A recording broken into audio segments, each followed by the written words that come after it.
Good evening and welcome to all parents and students joining me today. Mr. Sinn, Mr. Hall, Mr. Smith and I will be presenting a unit of work titled Indigenous People and Colonial Australia, which sits within a larger scale topic, the way that history repeats itself, in all of our Year 8 history classes this semester. The handout given to you will relay some of the information presented today. I would like to begin today's proceedings with an acknowledgement of country. This is relevant to the students' learnings, and by the end of the unit, we will aim for all students to be able to teach you more about Australian Aboriginal and Torres Strait Islander culture. I would like to acknowledge the First Nations people whose land I'm on, the Bunurong people, and the elders past, present, and future.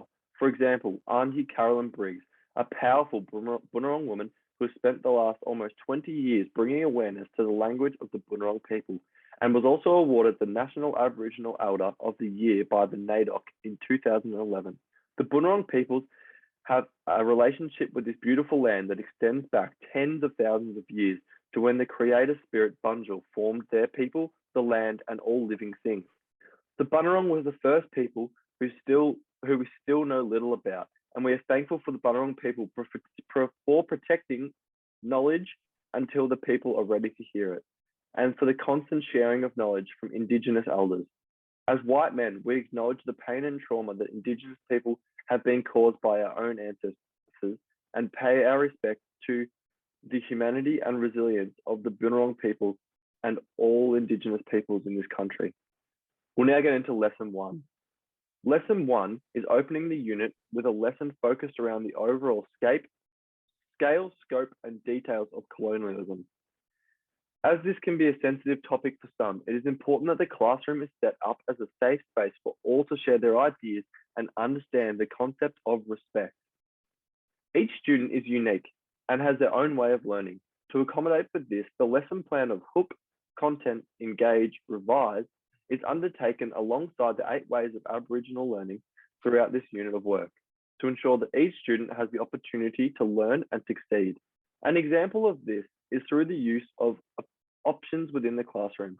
This lesson provides students who prefer non-verbal learning through the resource Colonial Massacres Map, as students can recreate using their creative skills through symbols and images. As expected, this resource, with consultation with ILP parents and guardians, they said they do not want their child interacting with this resource. Having known that this would be the case, we created 2 activities during this allocated time, with students having the ability to choose which they would like to complete. The alternate activity is a short story from an Indigenous person growing up in Redfern, connected to local culture, but not connected to their local group, with questions specific to this short story. The questions also ask about the historical events of colonialisation, that if they did not happen, what the students would think Australia would look like currently. The lesson also provides the students with a preference for sharing with the resource Dark Emu book available to be chosen instead of the mapping task to allow students to analyse and share. I now welcome Mr. Sinn to speak about Lesson 2. Yeah, thanks heaps, Mr. Greenhalgh. So, as teachers of this unit, we're really excited to go deeper into the history of Australia and the effects of colonialism on Aboriginal and Torres Strait Islander peoples. Look, hopefully you would have seen your kid or your child reading Crow Country during the holidays. And this book is written by Kate Constable, who actually doesn't identify as Aboriginal or Torres Strait Islander, but very clearly acknowledges Gary Murray. And so, yeah, I'll just get you to switch to the next slide. I've got a picture of Gary Murray in the hat there, who's the elder of the Dja Dja Wurrung people in the Young Balug clan. And he helps her write the story and sets it in the Dja Dja Wurrung country. And it's actually commended by the clans. As Gary Murray actually says, we love a good Australian story about Wa and Bunjil exploring, probing, and informing our shared history and culture. So the lesson in the book is actually a great introduction to the later unit in the year on justice as well, where we explore deeply the inherent or unconscious racism in Australian culture, and the representation of Aboriginal and Torres Strait Islander people in media and by all Australians as well. So we're aiming to teach students on different perspectives.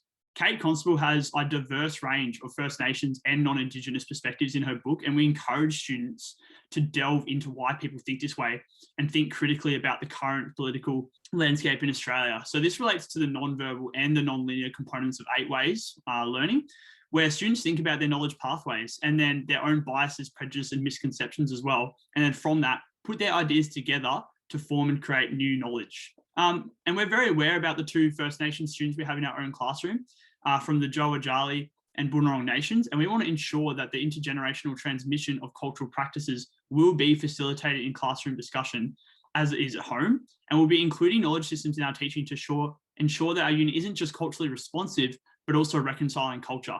We're going to be in direct contact with elders from both countries to ensure that our teaching is respectful during this unit. So Crow Country actually gives our students a contemporary insight into Aboriginal Dreamtime and history, and also modern day Australian Aboriginal culture, which one of these ways is through defining the names of places. So for example, I've got the Jar Jar Wurrung symbol on our slide here, which means smoke on the hill.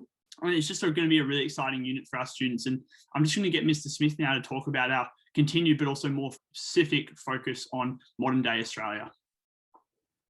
Yeah, thank you, Mr. Sinn. Following this lesson, there'll be a shift of focus towards modern day Australia, with the previous lessons obviously focusing on colonial times and Indigenous histories. This lesson will primarily be about the current issues that Indigenous people may face and where they stem from.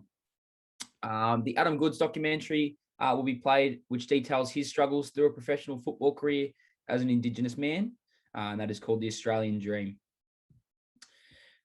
This is an example of the 8 ways story sharing aspect that's described from his perspective. And this will then promote discussion surrounding the challenges that Indigenous face when compared to previous generations. After the previous lesson, a short clip from the series called You Can't Ask That will be shown. And this series is all about asking tough and often uncomfortable questions regarding a variety of different Australians, but this particular episode focuses on Indigenous Australians and their lives. Although it appears to ask controversial things, these are things that help Australians strive for reconciliation and healing. To help with guidance of this conversation, Auntie Carolyn Briggs has offered to help assist with the lesson via Zoom. She said that she would help contextualise the questions asked from the show and ask students to consider reconciliation within this conversation, while elaborating on Indigenous specific issues. Mr. Hall, would you like to introduce your lesson's content as well? Yeah, thanks for that, Mr. Smith. So our next unit of work will be focusing on future outcomes. So within this unit, we worked in collaboration with Caroline Briggs, who is a Bunurong elder, Nessa Turnbull Roberts, and Chris Cunneen.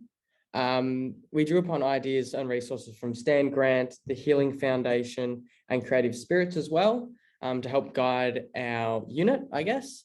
And just while I have these people mentioned, I'd like to thank them for their work and their wealth of knowledge as well. So this topic will largely be based around how to level the playing field and promote equity between Indigenous and non-Indigenous people across colonial Australia. And students will be reminded to act in a culturally respectful way when discussing issues that almost exclusively affect First Nations people. Yeah, so using a culturally responsive pedagogical approach, students will discuss how we can move forward and reconcile as a nation to help address key Aboriginal and Torres Strait Islander issues. These issues may include intergenerational trauma with the help of the Healing Foundation's teachers' resources. Yeah, so as mentioned before, we have 2 First Nations students in this class, and to remain culturally responsive, we will include knowledge systems from their language groups by working with the Bunurong Foundation, the Budjar Aboriginal Cooperative, and the Brambuck Cultural Centre in Jerryword, which is the Grampians region. Yeah, so within this topic, we will also unpack how to improve the lives of Aboriginal and Torres Strait Islander people through incorporating culture and knowledges into modern society, and unpack the differences between Western and Indigenous viewpoints on major issues such as land management, family, law, culture, and identity. We'll also show the more that Aboriginal and Torres Strait Islander people have a say in these topics, how it can benefit non-Indigenous Australians today as well. We can also address the hierarchy of culture groups through the resource Respect for Elders and Culture through the Creative Spirits resource, and speak about how society represents Indigenous people and how we can respect First Nation elders. Yeah, so moving on to the assignment. If you could just change the slide, thank you, Mr. Greenhalgh. Our aim of the assignment is to create awareness of Indigenous specific issues and promote reconciliation, while also engaging with Indigenous culture and community. So this promotes story sharing and community links within the 8 ways of learning. Students will research their chosen issue from a specific First Nations group and a presentation style such as Canva, YouTube, or PowerPoint. Students will choose an awareness promotion strategy and how to reduce the impacts of these issues, as well as moving towards reaching reconciliation within colonial Australia. And within this assignment, we're also going to be addressing the individual learning plans of the Aboriginal and Torres Strait Islander students in our class. So their assignment may be adjusted accordingly because there obviously is culturally sensitive issues that we might have to work around. But we will be working in consultation with their families and making sure that this is a culturally responsive unit with them and that their child will be able to work through any issues that we're working with this assignment. However, we are pushing forward with this because it is very important for non-Indigenous students to learn about these issues and how they impact First Nations people directly, and these same issues will not affect non-Indigenous people. So that about wraps us up. So thanks for everyone for joining us today for the informative presentation about our unit of work on Indigenous knowledges and culture within colonial Australia. If you have any questions, please feel free to come up to us and ask. Otherwise, you can send your questions to our email. Thank you, everyone, and enjoy your night. See you later, everyone. Thank you.